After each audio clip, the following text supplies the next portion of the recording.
ಸುವರ್ಣ ನ್ಯೂಸ್ಗೆ ಮತ್ತೆ ಸ್ವಾಗತ. ರಾಯಚೂರಿನಲ್ಲಿ ಬಿಎಸ್ಆರ್ ಕಾಂಗ್ರೆಸ್ನ ಎಸ್ಸಿ ಎಸ್ಟಿ ಸಮಾವೇಶ ಅದ್ಧೂರಿಯಿಂದ ನಡೆಯಿತು. ನಗರದ ಹೊರವಲಯದಲ್ಲಿರುವ 7 ಮೈಲ್ ಕ್ರಾಸ್ ಬಳಿ 40 ಎಕರೆ ವಿಶಾಲ ಪ್ರದೇಶದಲ್ಲಿ ಸಮಾವೇಶ ಆಯೋಜಿಸಲಾಗಿತ್ತು. ಶಾಸಕರಾದ ಸೋಮಶೇಖರ್ ರೆಡ್ಡಿ, ಸುರೇಶ್ ಬಾಬು, ವಿಧಾನ ಪರಿಷತ್ ಸದಸ್ಯ ಮೃತ್ಯುಂಜಯ ಜನಗ, ಸಂಸದರಾದ ಜಯಶಾಂತ, ಸಣ್ಣ ಫಕೀರಪ್ಪ ಸೇರಿದಂತೆ ಹಲವು ಮುಖಂಡರು ಈ ಸಮಾವೇಶದಲ್ಲಿ ಪಾಲ್ಗೊಂಡಿದ್ದರು. ಸಮಾವೇಶಕ್ಕೆ ರಾಜ್ಯದ ನಾನಾ ಭಾಗಗಳಿಂದ ಬಿಎಸ್ಆರ್ ಕಾಂಗ್ರೆಸ್ ಕಾರ್ಯಕರ್ತರು ಸಹಸ್ರಾರು ಸಂಖ್ಯೆಯಲ್ಲಿ ಆಗಮಿಸಿದ್ದರು. ಕಾರ್ಯಕ್ರಮದಲ್ಲಿ ಭಾಗಿಯಾಗಿದ್ದ ಎಲ್ಲರಿಗೂ ಊಟೋಪಚಾರದ ವ್ಯವಸ್ಥೆ ಮಾಡಲಾಗಿತ್ತು. ಇನ್ನು ಕಾರ್ಯಕ್ರಮದಲ್ಲಿ ಸಂವಿಧಾನ ಶಿಲ್ಪಿ ಡಾಕ್ಟರ್ ಬಿ ಆರ್ ಅಂಬೇಡ್ಕರ್ ಮೊಮ್ಮಗ ಆನಂದರಾಜು ಪಾಲ್ಗೊಂಡಿದ್ದು ವಿಶೇಷವಾಗಿತ್ತು.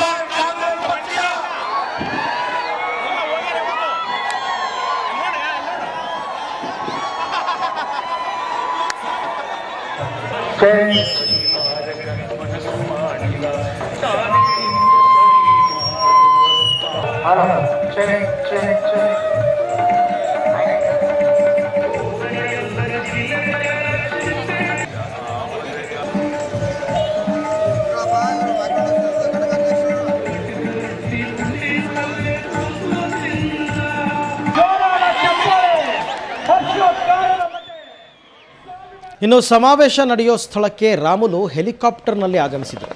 ಅವರಿಗೆ ಹೂವಿನ ಹಾರ ಹಾಕಿ ಅಭಿಮಾನಿಗಳು ಸ್ವಾಗತಿಸಿದರು. ನಂತರ ಅವರು ಸಮಾವೇಶ ನಡೆಯುವ ಸ್ಥಳದತ್ತ ತೆರಳಿದರು.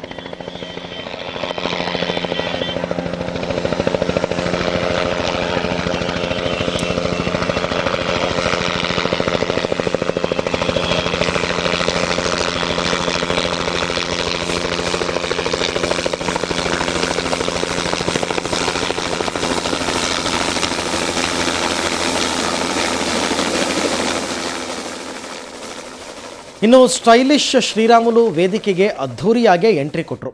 ಹೆಲಿಪ್ಯಾಡ್ನಿಂದ ತೆರೆದ ವಾಹನದಲ್ಲಿ ಅವರು ಸಮಾವೇಶ ನಡೆಯುವ ಸ್ಥಳಕ್ಕೆ ಆಗಮಿಸಿದರು.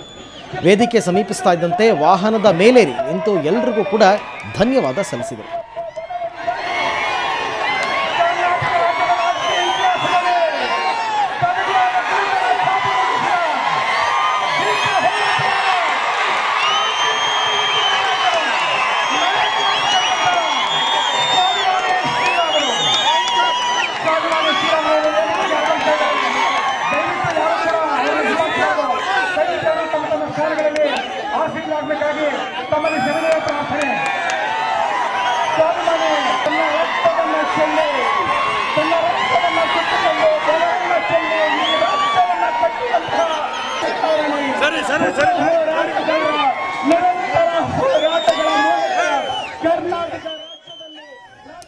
ಸಮಾವೇಶಕ್ಕೆ ನಿರ್ಮಿಸಲಾಗಿದ್ದ ವಿಶಾಲ ವೇದಿಕೆಯಲ್ಲಿ ಪುಟ್ಟದೊಂದು ಲಿಫ್ಟ್ ಹಾಕಲಾಗಿತ್ತು.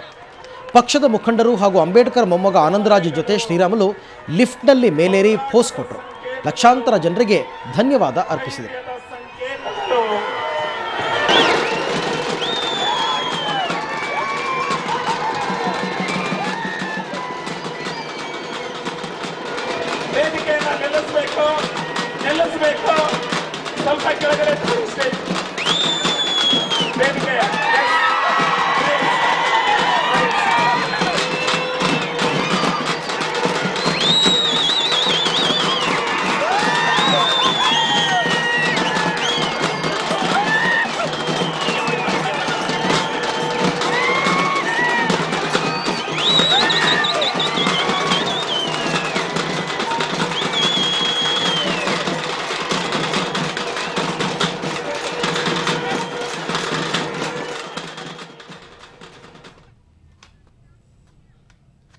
ಇನ್ನು ಬಿಎಸ್ಆರ್ ಕಾಂಗ್ರೆಸ್ ಪಕ್ಷದ ಎಸ್ಸಿ ಎಸ್ಟಿ ಸಮಾವೇಶದ ಕುರಿತು ಮತ್ತಷ್ಟು ಮಾಹಿತಿ ನೋಡೋಣ ಒಂದು ಬ್ರೇಕ್ನ ನಂತರ.